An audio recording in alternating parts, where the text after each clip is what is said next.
Alright guys, here we go, something different.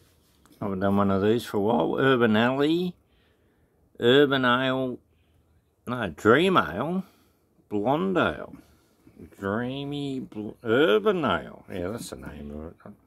My eyes are fucked. Blonde Ale. Alright, so this one's 4.5%. It was at Aldi, it wasn't cheap. It was like $14.99. Could have bought a 6-pack. Oh, I bought a 6-pack of Baseline Lager from another company. I've got a couple of bourbon cans for something different, but I just thought I'd get this because I can do a video. I haven't done a video on this one before, and I've done videos on all the other stuff, I guess. Anyway, cheers guys. Looks pretty good. Nice frothy head on the sucker. I love a good head on an Aussie beer. Years ago, they couldn't do it. They couldn't get a good head.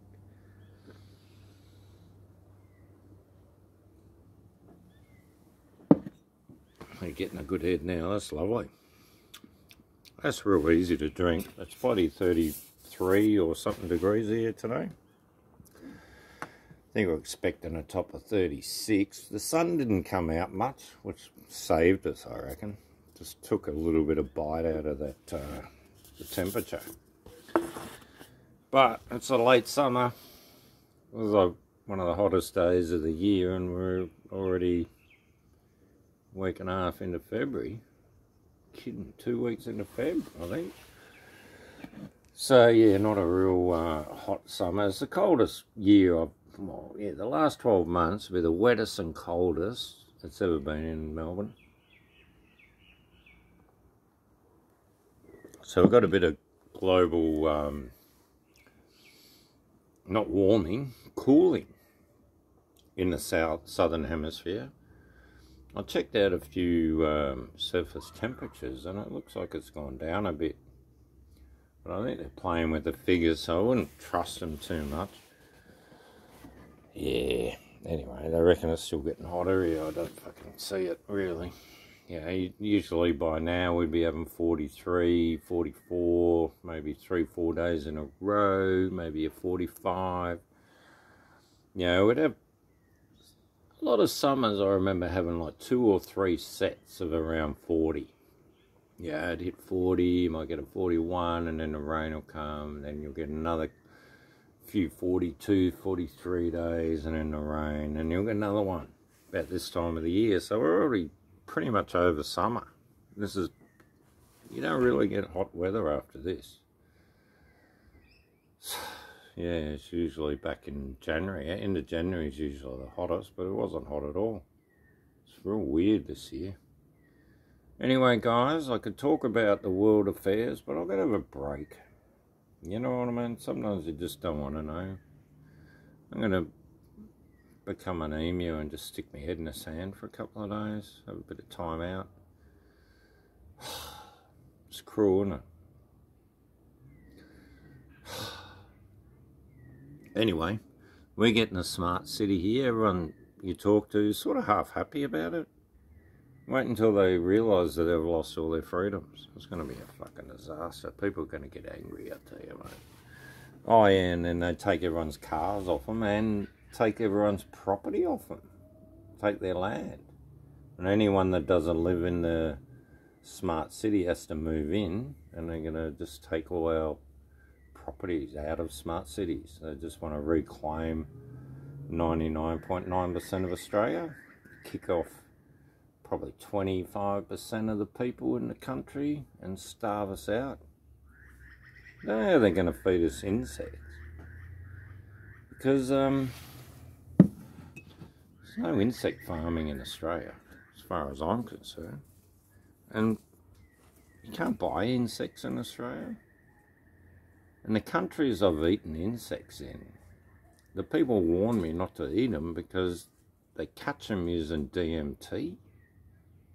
They use chemicals to catch the grasshoppers and all these other things. So when you eat them, you're actually killing yourself. It's just total poison. Anyway, we'll leave that up to the gods, I reckon. The gods. the Greek gods. Why the Greek gods? It's very weird. It was weird the other day. There was a guy did a YouTube video of, I think it was one of those big black sarcophagus, they're calling it, but it's just like a box. Actually, to me, it's more like and the Grand Pyramid's more like a capacitor. If you look at the design, it's a bit like a battery if you look at it. But it also, the shape of it and where it's built makes its own energy. I've studied them for years, pyramids. They're amazing things. Anyway, this guy, he had a good look at it, and he rubbed it, and he checked something. He thought he saw something, and then he saw it. And this is weird, and I don't know how it got there, but it had two symbols on there. Alpha and Omega. That's right, the Greek symbols. Finely etched into these black granite, huge boxes, like 100-ton boxes, machine cut, precision. We can't do it today. And they were, you know, quarried hundreds of kilometres away, and they had to get them there by boat and over mountains and all that. And they got Alpha and Omega on there. And I looked at some symbols, and they go together really well. It's actually a really good symbol, Alpha Omega. It'd be good for a company name, I reckon. The symbol. Don't say the words, just keep them quiet. Alright, I'll leave you with that. Getting right off the topic. There's no topic today. I was just telling you, I'm not going down the rabbit hole today. Brush over some of the other things I've learned. I think I learned, I always said it when I was younger, I got told, learn something every day, you'll be happy, man. And I try to learn at least one thing a day, and some days I learn heaps. So, you know, my cup's half full. I've got a lot of wisdom to gain, a lot of knowledge, so I keep tipping out half the rubbish that I've been fed. It is rubbish. And then fill it up with the truth. Alright guys, I'll leave you with that.